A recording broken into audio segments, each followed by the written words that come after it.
Hello everypony, my name is T, and if you're seeing this video, it probably means that you're into vintage clothes, especially in the J-fashion sphere. There's no doubt that Depop has become one of the most known secondhand online marketplaces. For J-fashion lovers, it's an easy and accessible place to find J-fashion pieces for both highly curated selections and from people's closets. From brands like Angel Blue, Hysteric Glamour, Liz Lisa, and more.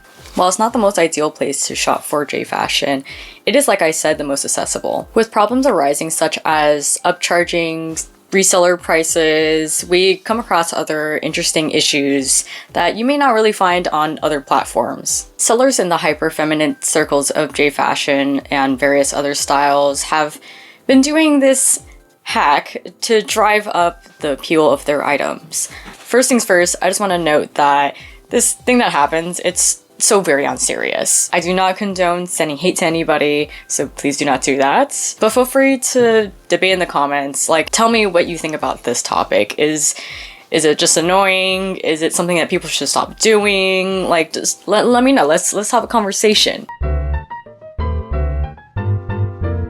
Why do sellers feel the need to snatch the waist of their pieces? Maybe it is just simply to make their pieces look more appealing. When clothes are laid flat, it ends up looking a lot different than it does looking up on a body because the body is 3D, you know? Some sellers may not have the accessibility, the space, or the funds to buy a mannequin, and most mannequins are not going to be able to showcase different body types or how clothes can fit onto them. On the other side of the argument, I've seen various other sellers use real people to model their clothes. I often will see my mutuals posting on their Instagram stories looking for models for their collections, and it's a great way to showcase in a real way on how clothes will look on an array of body types. The issue that really arises with the snatching of the waist is that it's misleading. Some pieces are not as form-fitting as it is displayed in these photos. Some pieces may fit more boxy, for example. Especially if you're not including other photos of it being on a person or on a mannequin, or just straight up laid flat out without the cinching.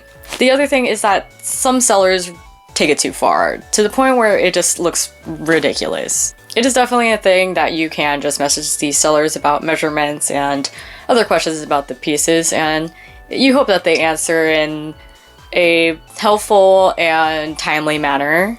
We all know that Depop struggles in its usability in its app. I had a lot of issues personally using Depop where I didn't even know that people messaged me, and I felt really bad because it looks like that I was ghosting them and I didn't mean to. So, you know, there's that. There's also the thing that the app is just kind of glitchy. And the other thing is that some sellers struggle a little bit in the communication departments, or just honestly just transparency in general. I won't lie, even though I'm aware of this being a thing, it low-key works on me. I desperately want to look as snatched in the way that these clothes do in the listing. Though I feel like it's hard for me to actually shop on Depop or really any online marketplace. I feel like I'm a lot more stingy and picky just because I can't see the item. When I'm in a shop, I'm more likely to buy something because I can see it physically. It's also, I see the physical item, and there's something about seeing it digitally versus in a store. There's likelihood that I'm not going to be able to see it again, especially when I only really shop at secondhand stores. And with secondhand stores, you can't really upkeep when the item is still in stock, but rather on these online marketplaces, I can keep track of that. If people are putting in the cart, for example, on Depop, and on eBay, for example, you can also see that. I also like to use Depop and all these other marketplaces as a form of inspiration. There are a lot of Depop sellers that like to display their clothes on mannequins and really create like a whole fit.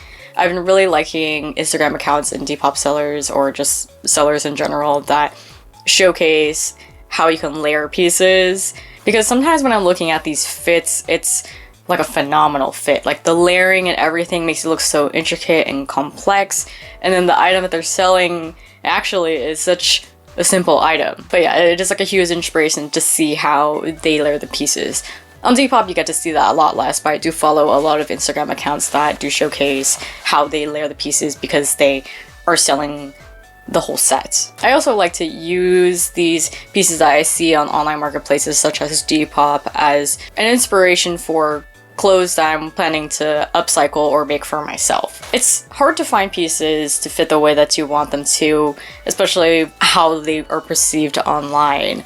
If they're looking very snatched and I get it in person and it's not as snatched on my body, that's kind of upsetting. The fact that I know how to alter or sew my clothes and have a machine to do so is really awesome, just because when a piece doesn't fit me, whether I buy it in the store or if I buy it on a marketplace online, I can just alter it to fit the way that I want it to. I think that is truly a skill that everyone should have. The amount of times that I've taken a piece that I don't really wear or that I haven't worn in ages and turned into something new, into something that I love, is more times than I can count on my fingers for sure. And of course, there are alternatives to not being able to sew with a machine and alter clothes in that kind of way. Other methods may include hand sewing or using safety pins or using a cinch clip. These are all alternatives that I like to use in my everyday life when I don't feel like taking out my machine or risking the potential to ruin a nice piece of clothing. But there are some cautions that you do have to take with some of these methods.